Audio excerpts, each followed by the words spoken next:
Bienvenue dans On Cause, le podcast qui écoute les galères et les rebonds face au cancer.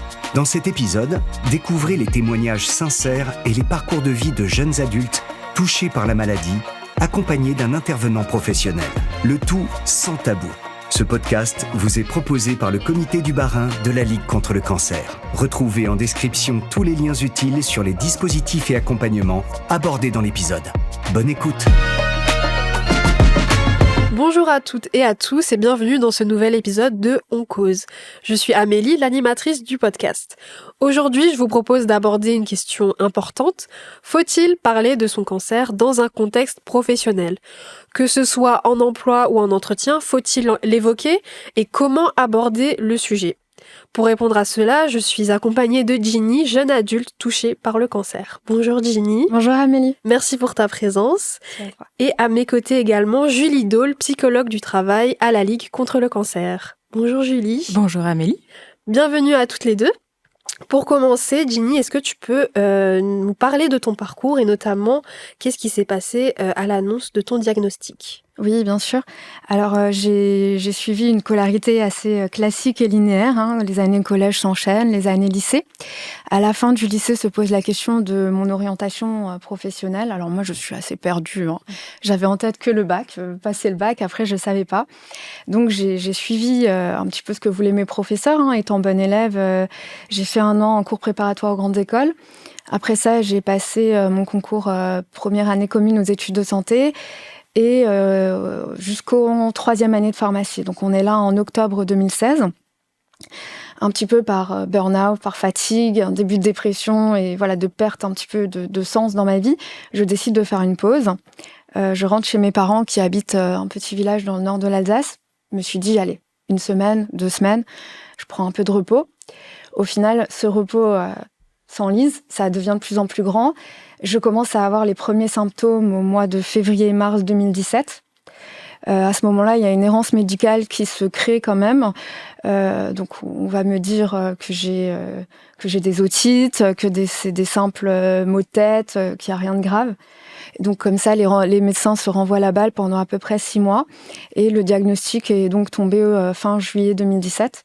Où j'ai eu du coup un cancer nasal, un cancer ORL qui est un cancer du cavum nasal, donc à l'arrière du nez. Et la tumeur faisait déjà 7 cm, donc on peut imaginer quand même que ça prenait une belle place. Et elle était identifiée T4N2, donc elle avait déjà effectivement une certaine taille et atteint des ganglions. Ok, très bien. Donc ce n'est pas le cancer qui a engendré ta pause dans tes études ? Non, pas du tout. C'est venu par-dessus. C'est venu par-dessus, effectivement. Et est-ce que cette maladie a changé des choses chez toi, que ce soit humainement ou professionnellement ? Quasiment tout. Quasiment tout. Alors, on n'aura jamais la preuve, puisque je ne sais pas la jeune fille que je serais devenue, la femme que je serais devenue sans ça, finalement. Mais pour moi, ça a changé, ça a tout changé. Au niveau des valeurs, de la personne que j'étais, de comment je me positionne dans la vie, de qu'est-ce que je veux être, de qui je veux être. Ça a absolument tout remis en cause, et pour moi, d'un point de vue positif.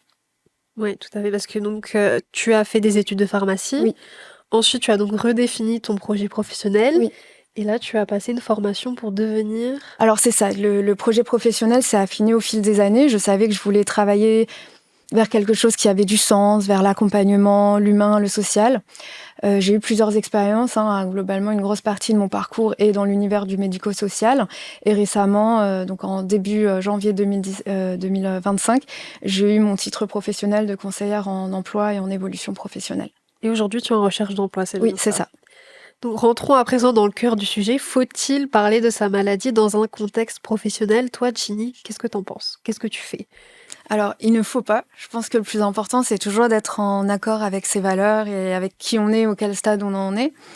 Même pour moi, je pense que la question d'en parler ou de pas en parler a été différente selon les moments où j'étais dans la maladie, comment je l'ai acceptée.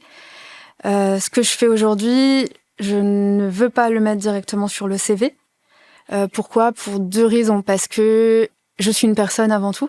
Donc pour moi, ça ne doit pas figurer sur mon CV dans la mesure où j'ai envie d'être recrutée pour qui je suis. Et on va pas se mentir, il existe aussi, ça peut être un biais pour les recruteurs de recruter quelqu'un parce qu'il y a une situation de handicap, parce qu'il y a eu une maladie. Ça peut leur apporter des aides financières. Donc voilà, moi je veux être recrutée pour la personne que je suis avant tout et pas pour la maladie. Maintenant, par contre, j'en parle en entretien. Et comment tu l'évoques? Alors, plutôt en fin d'entretien, parce que pareil, préparer un entretien, tout le monde doit le faire. Maintenant, se préparer à parler de la maladie, tout le monde doit le faire aussi. C'est encore un volet en plus. Moi, ça va être en fin d'entretien. Ça va dépendre beaucoup. C'est assez subjectif, ça va dépendre de l'ouverture du recruteur, de sa posture. Si finalement l'entretien s'est pas très bien passé et que moi non plus je veux pas le poste, je l'aborde pas. Je pars du principe que c'est quelque chose d'intime, de personnel. Dans ce cas, il y a pas besoin.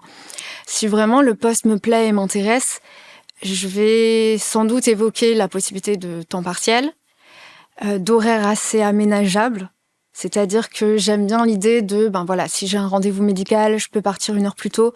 Ou si vraiment je suis fatiguée, qu'il y a eu un matin, c'était compliqué, que je puisse venir 1 heure plus tard et que ça ait pas de graves conséquences. Donc ça, par exemple, c'est important pour moi.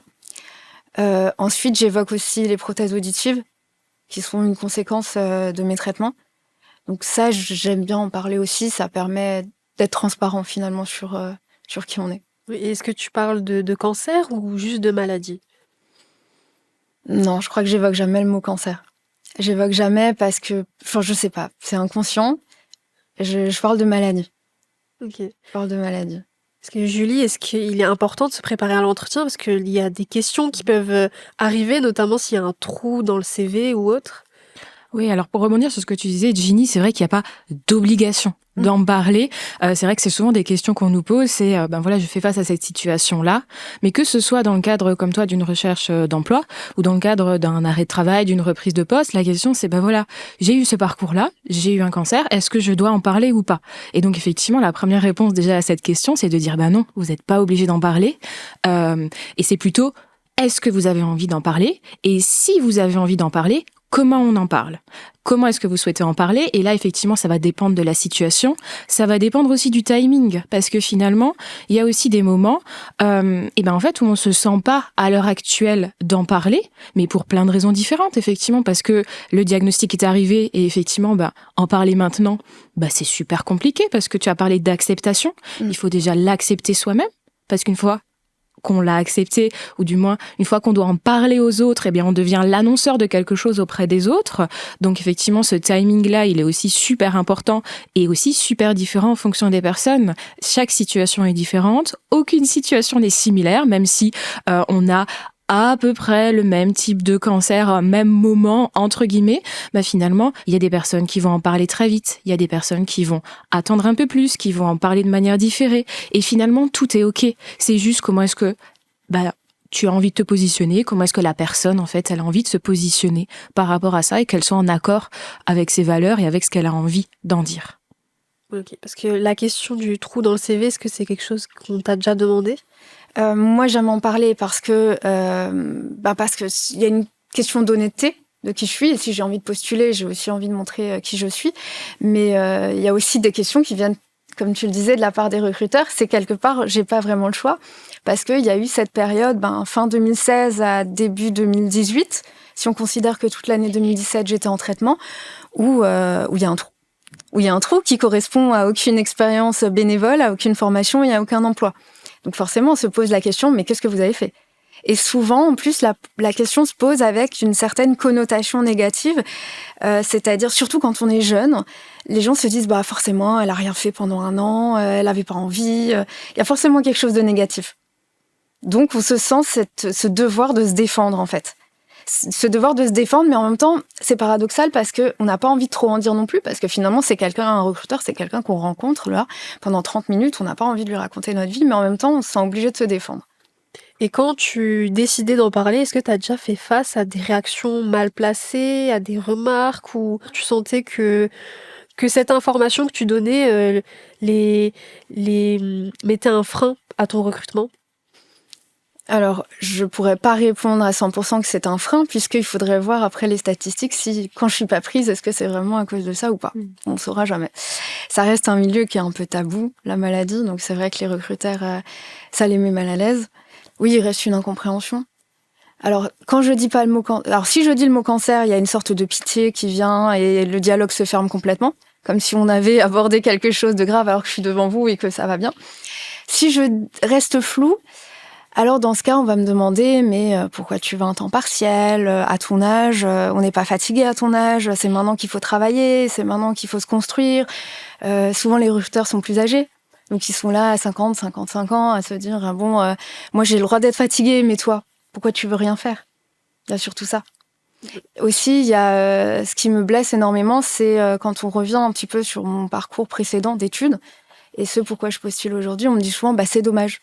C'est dommage, t'avais bien commencé, et maintenant c'est dommage, tu veux faire autre chose, Je trouve ça insupportable, c'est dommage. Parce que c'est un jugement finalement, c'est dommage, mais dommage de quoi? Et Julie, pour les personnes qui souhaitent évoquer la maladie ou évoquer même le cancer, est-ce qu'il y a possibilité de valoriser cette étape de vie?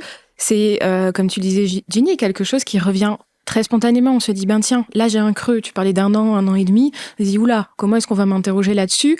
Et effectivement, je pense qu'il est super important de se préparer à cette question-là, parce qu'elle peut arriver, elle peut aussi ne jamais arriver.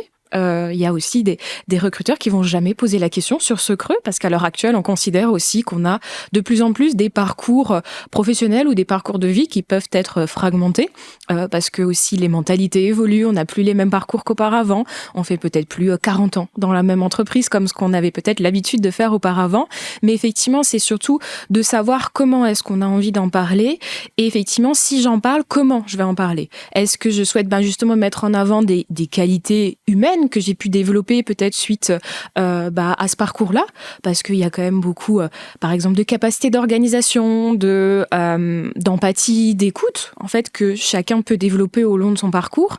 Et ça, finalement, ce sont des capacités qui sont demandées en entreprise à l'heure actuelle et qui peuvent être valorisées dans le cadre d'un entretien ou de son CV. Mais c'est effectivement comment j'en parle. Est-ce que je parle de cancer? Est-ce que je parle de problèmes de santé? Mais je pense, au-delà d'anticiper, c'est aussi laisser la place à la rencontre et aussi peut-être se laisser la place et le temps de pouvoir évoluer dans ce qu'on a envie de dire. C'est un petit peu ce que tu disais, Ginny, où c'est aussi très subjectif, c'est ce que tu disais, je crois, c'est ce côté, finalement, j'essaye un peu de sentir au travers de l'entretien comment ça se passe, est-ce qu'il y a une ouverture ou pas, parce qu'effectivement, quand tu parles de ça, ça me fait toujours penser à une dame que j'ai accompagnée et qui, justement, au départ, avait pas prévu d'en parler. On a travaillé cette question ensemble de est-ce que j'en parle ou pas. Elle me disait, je vais évoquer que j'ai eu des problèmes de santé et je m'arrête là. J'ai dit, ok, très bien, vous souhaitez en parler comme ça? C'est très bien, préparez-vous à la question, c'est préparé ensemble, c'est ok. Et puis je l'ai revue une semaine après, et puis elle me disait, mais en fait, j'en ai parlé parce que je me suis retrouvée face à 3 femmes, et alors je sais plus comment le sujet était arrivé sur le tapis lors de l'entretien, mais elle me disait, je suis arrivée face à 3 femmes qui avaient 3 expériences différentes vis-à-vis de la maladie et vis-à-vis du cancer en particulier, et elle m'a dit là j'ai senti que je pouvais en parler et j'en ai parlé. C'était pas prévu, mais finalement j'ai eu envie d'en parler, et c'est ça aussi, je pense que ce qui est important, c'est aussi de pouvoir anticiper, mais en même temps de laisser la place à la rencontre finalement qu'on a avec l'autre. Il y a des fois où il n'y a pas d'ouverture, et il y a des fois aussi où il y en a. Du coup, ça peut être entendu et ça peut être valorisé, effectivement. Oui, ça peut créer des belles connexions aussi. Ouais, tout à fait. Parce qu'effectivement, c'est un sujet qui est tabou, mais finalement, on connaît tous une personne qui est passée par là, que ce soit nos proches, notre famille, un ami, de près ou de loin. Donc finalement, on a tous cette humanité en nous, mais c'est souvent le cadre du recrutement et de l'entretien d'embauche qui se veut un peu carré, d'où le fait de effectivement le préparer. Et Ginny, est-ce que tu te retrouves aussi dans les propos de Julie sur le fait que la maladie peut créer des compétences? Ah oui, totalement. Et je pense que d'ailleurs, c'est en ce sens-là que l'entretien doit être préparé. C'est que finalement, le recruteur, il pose pas forcément la question pour vous mettre dans l'embarras ou pour vous faire parler de choses désagréables. Ça peut être de la simple curiosité. Et oui, je pense que le cancer, faut le voir comme une expérience. Alors, bien sûr, c'était difficile. Bien sûr que peut-être qu'on s'en serait passé dans la vie. Mais pour moi, c'était une expérience positive parce que ça m'a fait me développer plein de compétences. Et ça, je pense qu'il faut prendre un temps pour réfléchir. Donc Julie, tu le disais, quand tu accompagnes des personnes, je pense que c'est un temps important de plus voir ça comme est-ce que je dois le dire à l'employeur parce que je suis redevable, parce que je dois me justifier, mais plutôt de dire ok, j'ai traversé ça et regardez, maintenant je suis capable de faire ça, je suis capable d'aller là. Aussi bien en fait au même titre qu'un congé maternité, que la décision d'aller faire le tour du monde pendant 1 an, on ressort avec des expériences, on ressort plus riche parce que déjà on a la preuve qu'on a combattu ça. Donc, je pense notamment à des capacités d'adaptabilité, à une gestion aussi du stress, à une gestion du quotidien, le relationnel. Alors, pour ma part, en tout cas, ça a développé beaucoup de relationnel pendant ma maladie. Une écoute, une capacité d'écoute aussi. Et ce que j'aime dire aussi aux recruteurs, c'est cette capacité à savoir aujourd'hui qui je suis, ce que je suis capable de faire et ce que je suis pas capable de faire. Et je pense que ça peut rassurer tout recruteur de dire aujourd'hui je me présente, je postule, je sais qui je suis, je sais où je peux aller, je sais où je peux m'arrêter. Oui, surtout que les compétences techniques, elles, peuvent s'acquérir par la suite en se formant, alors que les compétences humaines, elles, sont plus innées ou suite à des parcours de vie. C'est ce que j'essaye de mettre en avant, effectivement. J'essaye de me dire, s'il y a des choses que je ne sais pas faire, que ce soit par rapport à des logiciels, par rapport effectivement à des compétences techniques, ça, je peux l'apprendre. Mais ce que m'a vraiment apporté la maladie, c'est effectivement tout ce côté qu'on appelle soft skills, qualité. Maintenant, moi, j'ai l'impression que je pourrais m'adapter dans n'importe quelle entreprise grâce à ça, alors que c'était pas le cas avant. Je me sens vraiment cette capacité de pouvoir rebondir tout le temps, de pouvoir tout faire. Je trouverai une place, je trouverai un moyen. Pour moi, c'est ça le plus important aujourd'hui. Et je pense que c'est très important dans le milieu professionnel parce qu'aujourd'hui, plus qu'hier, il est très mouvant. Il change énormément. Et je pense justement, ça peut être une qualité à mettre en avant de voir, voyez, moi, je suis capable de m'adapter, je suis capable de changer. Et aujourd'hui, si tu sens qu'un recruteur te ferme des portes dues à ton parcours et à ta maladie, comment est-ce que tu le prends? Est-ce que ça t'impacte? Alors là aussi, il y a une évolution. Je pense que plus jeune, oui, ça m'impactait. Alors attendez, j'ai été malade 22-23 ans. Les premiers recrutements, je pense même jusqu'à 27-28 ans, ça a été encore difficile, oui. Parce que moi-même, j'acceptais pas cette différence. Donc je trouvais ça encore injuste qu'on me la refasse payer. J'ai déjà été malade, j'ai pas choisi. J'ai dû avoir les traitements, j'ai pas choisi. Ça a été dur. Mais si en plus, on m'empêche de réintégrer la société, alors là, je fais quoi? On s'en sort pas, quoi. Et par après, ça allait mieux. Maintenant, je m'en fiche totalement.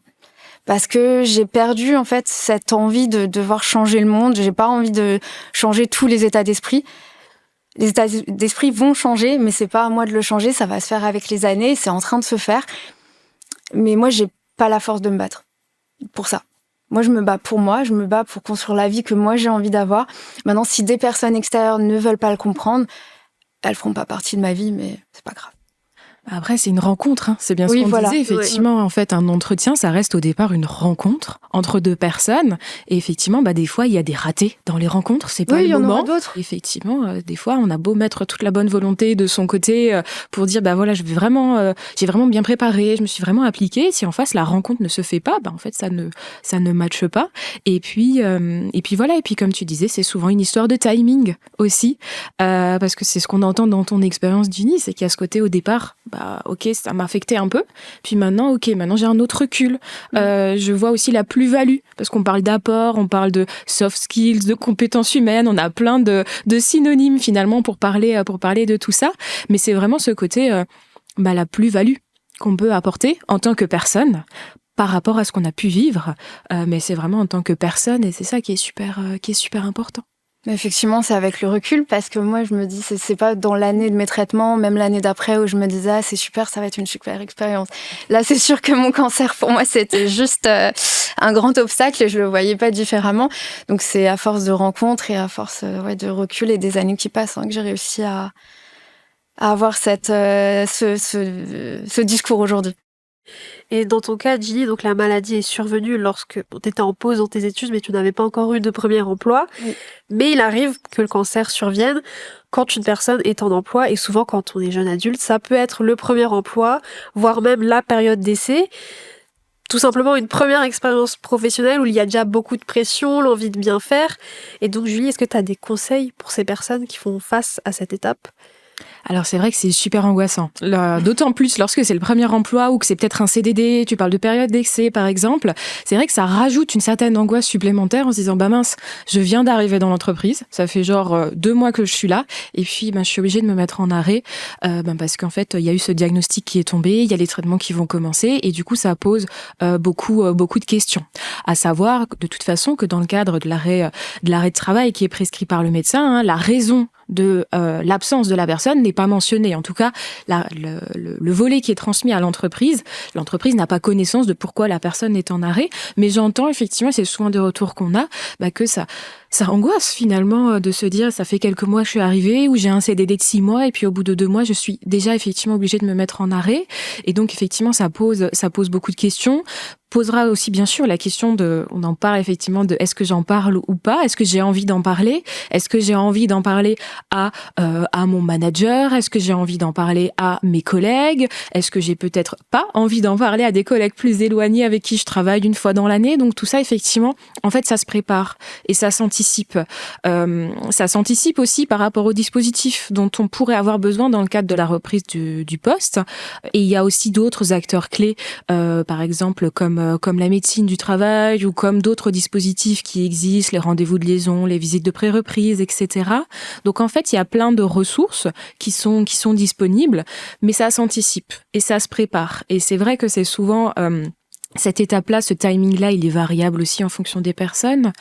C'est sûr qu'au moment de l'annonce, ça peut être compliqué de se projeter là-dedans, très compliqué, même de maintenir le lien finalement avec son entreprise. Là, lorsqu'on parle d'emploi, il y a ces questions-là effectivement aussi de est-ce qu'en fait je souhaite encore avoir des nouvelles de mes collègues ? Est-ce que je suis d'accord pour qu'ils m'envoient un texto une fois de temps en temps ? Est-ce que ça me ferait plaisir que je puisse aller les voir ? Est-ce que je peux passer ? Est-ce que je peux recevoir un message ou pas ? Donc tout ça, c'est des questions effectivement qui peuvent se poser pour des personnes très tôt, pour des personnes un peu plus tard, que ce soit pendant les traitements ou vers la fin des traitements, parce que finalement, des fois, c'est plutôt vers la fin où on se dit tiens, là maintenant, j'ai un petit peu d'espace cognitif pour pouvoir parler du reste. Et effectivement, ce sont des questions qui se posent, des ressources qui sont disponibles et à quel moment aussi on peut aller les chercher parce qu'on a la possibilité, on a l'envie, mais surtout si on a l'énergie pour aller les chercher. Et quels sont les dispositifs possibles pour les personnes qui souhaitent garder le lien avec l'entreprise dans laquelle ils sont ? Alors, il y a effectivement plusieurs acteurs. Je pense effectivement en premier lieu aux médecins du travail, mais on parle en fait de services de santé et de prévention au travail, où effectivement il y a différentes visites qui sont possibles, notamment les visites de pré-reprise, qui sont des visites à l'initiative du salarié qui peut effectivement solliciter son médecin du travail pendant son arrêt de travail pour justement faire le point un peu sur son état de santé, l'adéquation avec son poste, est-ce qu'il va y avoir des besoins d'aménagement particuliers. Est-ce que c'est de l'aménagement physique du poste ? Est-ce que c'est de l'aménagement horaire ? Est-ce que c'est effectivement plus de télétravail parce qu'on a un poste qui permet plus de télétravail ? Est-ce que c'est je viens un petit peu plus tard le matin pour éviter les transports en commun, les heures de pointe, enfin toutes ces réflexions-là peut-être aussi par rapport à la fatigue et notamment aussi de pouvoir commencer à poser des questions sur est-ce que je vais peut-être aussi avoir besoin d'un temps partiel thérapeutique qui est très souvent l'un des dispositifs qui permet de reprendre en douceur au sein des entreprises et qui permet de réduire son temps de travail, mais de pouvoir reprendre une activité professionnelle qui est quelque chose effectivement d'hyper important. Et puis après, vous allez avoir tous les acteurs qui gravitent autour. Ça peut être effectivement les collègues plus ou moins proches, ça peut être aussi le manager qui va aussi avoir son rôle à jouer, les ressources humaines s'il y en a, des services d'accompagnement du personnel. Donc effectivement, ça peut inclure beaucoup de monde en fait. Pour continuer sur les accompagnements et les dispositifs, un des plus connus, c'est la RQTH, donc la reconnaissance de la qualité de travailleur handicapé qui permet d'avoir des dispositifs et des aides spécifiques sur son lieu d'emploi et de faciliter la réinsertion. Est-ce que tu en as une, Ginny ? Alors oui, moi j'en ai une. Alors avant ça, je ne savais pas du tout ce que c'était. J'étais pas du tout dans le monde du handicap. Et de mémoire, j'étais en traitement. C'est encore ma mère qui l'avait constitué avec l'assistante sociale. Alors je ne sais même plus si c'était l'assistante sociale de la Ligue ou de l'hôpital dans lequel j'étais. Tout s'est fait, moi je n'ai aucun souvenir parce que je passais plus de temps à dormir finalement. Donc ça s'était fait comme ça et après on m'a expliqué un petit peu à quoi ça servait, etc. Et depuis je la renouvelle régulièrement et sans doute que je devrais la renouveler à vie. Et quel est ton rapport avec le terme handicap ? Alors, j'ai pas de mal à avoir la RQTH, la reconnaissance, parce qu'effectivement, je suis d'accord avec le fait que par rapport à mes prothèses auditives ou mon besoin de temps partiel, ça peut poser des freins dans mon insertion. Avec ça, je suis d'accord. Par contre, je suis moins d'accord avec le terme handicap. J'ai du mal, pour moi, à me sentir légitime à dire j'ai un handicap ou je suis une personne en situation de handicap, parce que pour moi, ça ferait comme si je me plaignais par rapport à d'autres personnes qui ont plus de difficultés et je me sens pas légitime par rapport à ça. Parce qu'aujourd'hui, je suis pas dans un hôpital, j'ai pas besoin d'aide physique tous les jours, je vais bien. Donc je me sens pas légitime par rapport à ça. Même pour en parler dans l'entretien, ça a mis des années. Au départ, j'en parlais pas. Je préférais ne pas me justifier. Et après seulement, j'ai réussi doucement à me sentir légitime d'en parler, à me dire ok, c'est vrai que je peux dire que j'ai besoin de temps partiel. C'est pas juste que je suis fatiguée, c'est vrai. Oui, c'est souvent dû au fait que le handicap est invisible aussi. Oui, c'est ça. Ouais. C'est quelque chose qui revient souvent, je pense, Julie, ce travail à faire sur la légitimité du handicap. Oui, c'est vrai qu'à l'heure actuelle, en fait, quand on parle handicap, tout d'un coup, si on devait faire un micro-trottoir dans la rue, on parlerait très rapidement de personnes en fauteuil roulant. Il y a vraiment cette image à l'heure actuelle du handicap qui est associé à quelque chose de très visible. Ou alors un handicap mental, mais dans ce cas-là, très très prononcé et on ne prend pas en compte toutes les sphères qu'il y a. Oui, tout à fait. En fait, on revient sur ce côté très visible, finalement, qui est très... connoté par cette représentation du handicap, alors qu'en fait, à l'heure actuelle, même la majorité des handicaps sont invisibles, c'est-à-dire que ça ne se voit pas, mais il y a des difficultés suite à la maladie ou à d'autres. 80% sont invisibles, il me semble. Oui, je crois que tu as raison, c'est tout à fait ça. Et c'est vrai que du coup, en fait... c'est presque devenu caduque, c'est presque caduque finalement cette idée à l'heure actuelle qu'on a du handicap associé à quelque chose de très visible. Effectivement, à l'heure actuelle, la reconnaissance, elle est là pour dire qu'il y a des séquelles qui font que, en fait, il y a besoin d'aménagement dans le cadre de son travail et elle est là, du coup, cette reconnaissance pour reconnaître qu'il y a un besoin d'aménagement. Mais ça, qu'importe finalement le type de handicap, qu'importe les besoins, factuellement, c'est ça.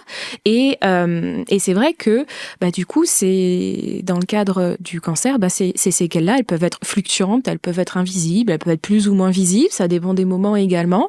Ça veut pas dire que, effectivement, on en a moins besoin que quelqu'un d'autre, c'est d'une manière différente et puis ça peut être pendant un temps et puis après on en a peut-être plus besoin. C'est pour ça qu'il y a effectivement cette demande de renouvellement, mais effectivement ne pas hésiter à continuer à la demander si on en a encore besoin, c'est ok d'en avoir encore besoin et de continuer à la demander, elle est là pour ça.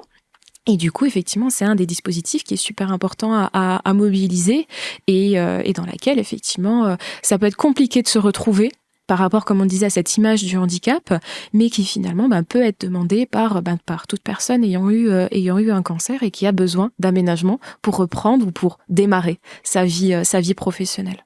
Et quelque part, le mot reconnaissance le dit. Moi, c'est vraiment aussi cette reconnaissance qui m'a donné la légitimité, la crédibilité. C'est-à-dire que c'est un organisme neutre, extérieur, qui dit « Ok, au vu de votre dossier, on vous l'accorde. » Et donc, finalement, il faut garder en tête que si on vous l'accorde, c'est qu'il y a une raison. Et donc, à ce moment-là, je me suis dit « Ok, bon, c'est peut-être vrai quand même. » Oui, et Gilly, tu as donc sollicité une assistante sociale, psychologue du travail. Est-ce qu'il y a d'autres personnes que tu as sollicitées ? Par exemple, est-ce que c'est quelqu'un qui t'a dit qu'il te fallait un temps partiel ? Alors ça s'est fait petit à petit parce que effectivement chaque acteur a son rôle. Donc la MDPH fournit la reconnaissance en qualité de travailleur handicapé, mais on n'a pas beaucoup plus d'infos au moment où on reçoit ça. Voilà, on a une RQTH, mais finalement elle nous explique pas vraiment à quoi ça va nous servir, qu'est-ce qu'on va en faire, quels sont les avantages, les inconvénients. Donc après il faut continuer à être suivi. Donc moi ça a été essentiellement par Cap Emploi et les partenaires de Cap Emploi.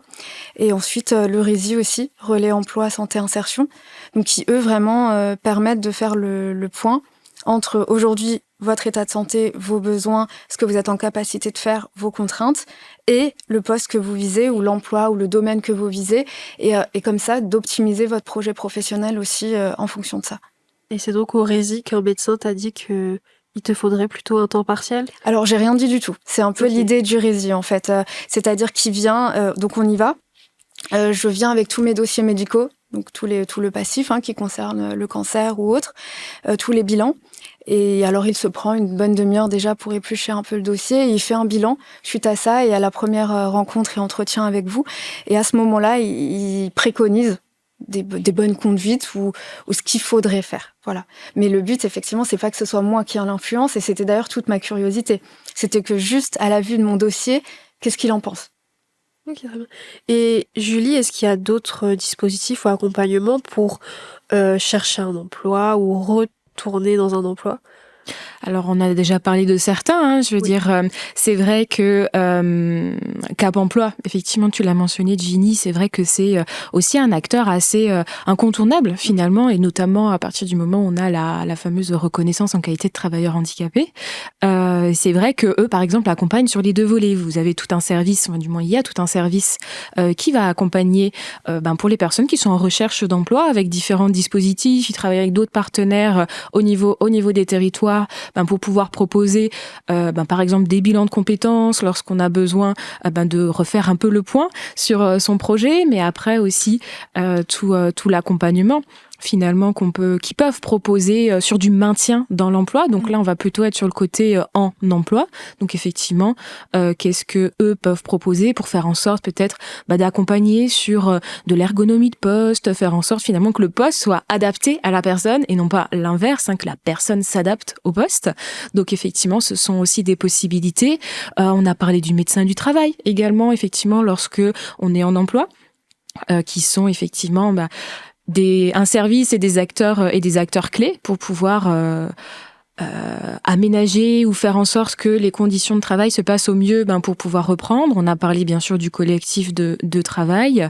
Donc effectivement, il y a des acteurs qui gravitent autour et qui sont là pour accompagner en fonction des situations aussi bien sûr qui sont différentes pour chacun et pour chacune et c'est OK. Et Julie, tu parlais du médecin du travail. À lui, est-ce qu'il faut lui en parler du cancer ? Alors, vu qu'il est là pour accompagner et justement pour faire en sorte qu'il y ait une adéquation entre son poste de travail et son état de santé, oui, effectivement, c'est important de pouvoir lui en parler. C'est important aussi de pouvoir lui ramener, par exemple, des examens médicaux ou des comptes rendus. Ce que tu disais, Jenny, par rapport à l'entretien que tu as eu avec le médecin du RESI, qui finalement là été dans le contexte où tu n'avais pas de médecin du travail, où effectivement, le médecin du travail a aussi ce rôle-là de pouvoir dire, est-ce que dans l'état vous pouvez reprendre ? Est-ce que tu peux reprendre dans ces conditions-là ? Est-ce qu'il y a besoin d'aménagement ? Donc c'est vrai que le médecin du travail, ça peut être un allié et un acteur assez important, du coup à impliquer tout aussi bien sur les difficultés qu'on peut avoir, mais aussi sur ce qu'on souhaite, sur ses forces aussi, parce qu'on parle souvent beaucoup de difficultés, mais c'est aussi important de parler de ses forces et de ce qu'on s'entraperçoit pour soi, pour son avenir, pour son poste aussi, parce que des fois on peut aussi être force de proposition et c'est aussi super important d'être force de proposition en disant voilà, moi je connais aussi mon poste ou je connais effectivement ce dans quoi je vais m'insérer, je vois que je vais pouvoir aller plutôt vers ça ou plutôt vers autre chose, ou alors j'ai réfléchi au poste, je vois peut-être cette difficulté là, mais j'ai peut-être aussi une idée pour la contourner, comment est-ce qu'on peut en parler ensemble, et après effectivement c'est comment est-ce qu'on peut en parler au sein de l'entreprise. C'est vrai qu'on a parlé du médecin du travail, mais c'est vrai qu'il y a aussi le rendez-vous de liaison qui est aussi un dispositif super important, qui existe depuis maintenant quelques années. C'est assez récent quand même, le dispositif du rendez-vous de liaison, et qui permet effectivement bien de pouvoir en fait organiser une rencontre avec son entreprise pendant son arrêt de travail et de pouvoir en fait dialoguer sur ces conditions de comment je maintiens le lien, est-ce que j'ai envie de maintenir le lien, comment est-ce qu'on prépare ma reprise, parce que c'est vrai que anticiper, préparer sa reprise, mais comme par exemple tu t'es préparé pour tes entretiens, eh ben c'est tout aussi important, et c'est vrai que d'anticiper et de préparer, c'est aussi super important. Oui, et encore une fois, de nombreux dispositifs existent, donc ne pas hésiter à se faire accompagner pour y voir plus clair. Oui, et puis il faut pas voir la maladie comme forcément quelque chose qui nous fait de nous quelqu'un d'inférieur maintenant. C'est plutôt à voir comme un changement. Voilà, avant je savais faire ça, j'étais comme ça. Maintenant je sais faire ça je le fais peut-être mieux, ça je le fais moins bien. D'où l'intérêt de discuter entre différentes personnes pour après optimiser sa propre situation personnelle. Il n'y a pas de tard, en fait. C'est vraiment ça, je pense, qu'il faut transmettre. C'est qu'il n'y a pas de honte à avoir eu un cancer, il n'y a pas de problème. Il faut juste maintenant adapter en fonction de la situation à un instant T. Oui, tout à fait. Et depuis le début de l'épisode, on parle du fait que les malades doivent se préparer soit à l'entretien, soit au retour à l'emploi. Mais est-ce qu'il y a des choses mises en place pour agir plutôt côté entreprise, pour changer le regard des entreprises ? Alors oui, effectivement, parce qu'on aura beau, comme je disais au départ, ça reste une rencontre, on aura beau préparer effectivement la personne au maximum sur des questions sur comment est-ce qu'elle veut reprendre ou comment est-ce qu'elle souhaite reprendre son travail, il est aussi important finalement de préparer le collectif dans lequel la personne revient ou dans lequel la personne s'insère suite à un recrutement, parce que c'est vrai que souvent on peut avoir beaucoup de bonnes intentions en se disant tiens, je vais faire ça parce que je pense que c'est une bonne chose, ou à l'inverse finalement je vais peut-être rien faire parce que je sais pas trop comment la personne va le prendre, je sais pas trop si mes propos vont être maladroits en tant que collègue, en tant que manager, en tant que service RH, et donc on va parfois préférer ne rien faire en se disant ok, je fais rien, donc je fais rien de maladroit, donc ça va aller. Et finalement aussi, comment est-ce que c'est perçu en face ? C'est pas forcément perçu de cette manière-là, en se disant plutôt mince, ils prennent pas de mes nouvelles, ils font rien. Est-ce que ça veut pas dire un peu qu'ils m'ont oublié ?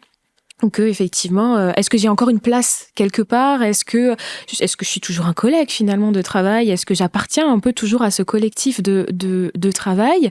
Et c'est vrai que du coup, c'est aussi important de pouvoir sensibiliser les collectifs de travail sur ces questions de comment est-ce qu'on accompagne quelqu'un qui va revenir des suites de son cancer, ou comment est-ce qu'on accompagne quelqu'un qui se maintient dans son travail, ou quelqu'un qui va arriver suite à ces parcours-là, et comment est-ce qu'on peut donner quelques outils pour agir sans appréhension et justement éviter des maladresses qu'on a parfois encore trop souvent entendues, du style, alors il y en a plein, de tiens, vous avez bonne mine, ou alors oh mais ça va, c'est un cancer qui se guérit bien, donc ça va aller, tu vas revenir, et puis finalement si t'es fatigué, nous aussi on est fatigué, tu vois, ça fait 6 mois qu'on prend ton travail.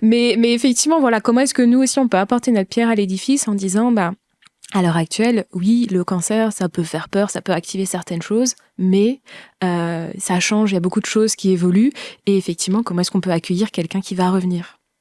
Oui, c'est pour ça que donc la Ligue a créé un projet, n'est-ce pas ? Le Ligue Entreprise. C'est ça. Où l'idée, c'est effectivement de pouvoir apporter ça dans toutes les entreprises. Alors nous, de notre secteur, donc du Bas-Rhin, mais effectivement pouvoir apporter ça en se disant, des fois, voilà, il y a des maladresses, et comment est-ce qu'on peut apporter un petit peu cette possibilité de dialoguer au travers de différentes actions de sensibilisation, d'ateliers, de conférences, et effectivement pouvoir un peu ouvrir ce dialogue. On parle souvent de tabou par rapport à la maladie. Il y a une humanisation de l'entreprise. Effectivement, on pourrait parler de ça. Parce que c'est vrai pour d'autres maladies que le cancer, finalement. Ça peut être vrai pour plein de choses. Bien sûr, à l'heure actuelle, finalement, il y a à un moment donné des parcours qui seront fragmentés par quelques fragments, je dirais, que ce soit. Et effectivement, lorsqu'on parle d'empathie, lorsqu'on parle d'écoute, lorsqu'on parle de bienveillance, ce sont des choses, effectivement, cancer ou autres pathologies, qui sont super importantes à développer finalement. Oui, tout à fait. Et Ginny, maintenant que tu as avancé dans ce processus de questionnement sur si tu comptes parler au nom de ta maladie en entretien, est-ce que tu as un conseil ou un message à faire passer à ceux qui sont encore dans le flou? Je pense qu'il faut s'écouter soi avant tout. Il n'y a pas d'obligation. Si on se sent d'en parler, on en parle. Si on se sent pas, si on avait prévu d'en parler et qu'au final, devant le recruteur, on ne veut pas en parler, on n'en parle pas. Je pense que surtout quand on a traversé des moments difficiles, il faut faire en fonction de son ressenti, parce que c'est un respect pour soi-même. Parce que finalement, si au moment de l'entretien, déjà, on se sent mal à l'aise, on doit se forcer, on a l'impression qu'on doit justifier, finalement, est-ce qu'on a vraiment envie d'aller travailler là-bas? Est-ce que tout ce parcours qu'on a fait pour s'en sortir, c'est pour le terminer dans cette entreprise avec ce genre de management? Je suis pas persuadée. Donc finalement, faut lâcher un peu du lest et se dire bon, ce sera pas là, ce sera une autre qui me prendra comme je suis et qui en plus de ça valorisera mon parcours.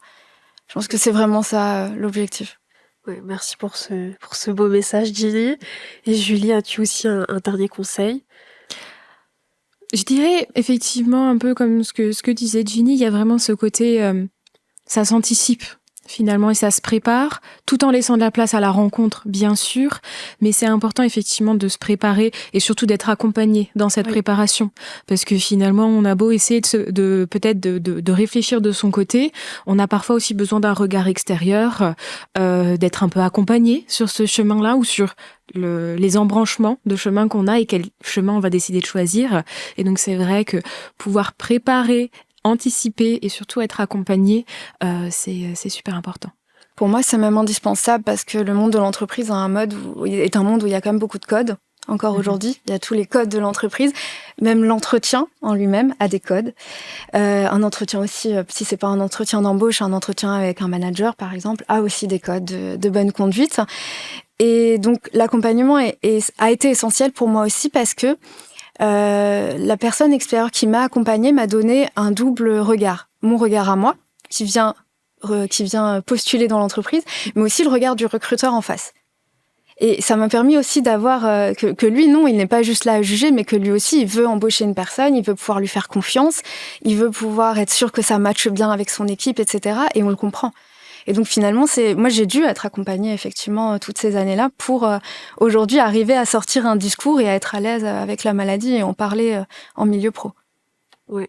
Donc finalement, ce qu'il faut retenir de cet épisode, c'est que parler de son cancer au travail n'est pas une obligation, c'est un choix personnel. Comme tu l'as dit, pour celles et ceux qui hésitent, il ne faut pas hésiter à se faire accompagner. Donc vous qui nous écoutez, si vous êtes dans ce cas, vous pouvez solliciter des médecins du travail, des psychologues du travail ou tout type de personnel d'accompagnement. En tout cas, au comité du Bas-Rhin de la Ligue contre le cancer, nous proposons des entretiens d'accompagnement individuel, aussi des ateliers collectifs de retour à l'emploi et, comme l'a évoqué Julie, le projet Ligue Entreprise qui sensibilise les entreprises au sujet du cancer. En tout cas, la maladie n'est pas un frein. Au contraire, le cancer peut apporter des compétences humaines et donc il ne faut pas rester bloqué sur le fait qu'il y ait une personne touchée par une maladie. Donc merci à toutes les deux pour cet épisode, pour ton précieux témoignage, Ginny, et pour vos conseils à toutes les deux. Merci. Merci pour votre écoute et on se retrouve pour un prochain épisode. Au revoir. Merci pour votre écoute. Si cet épisode vous a plu, aidez-nous à le faire connaître en parlant et en le partageant autour de vous. Retrouvez toutes les actions menées par le comité du Bas-Rhin de la Ligue contre le cancer sur nos réseaux sociaux et sur notre site ligue-cancer.net. Toutes nos activités et services sont gratuits. Alors n'hésitez pas à nous contacter. Créée en 1918, la Ligue contre le cancer est la seule association qui se bat sur tous les fronts de la maladie. À bientôt pour un prochain épisode.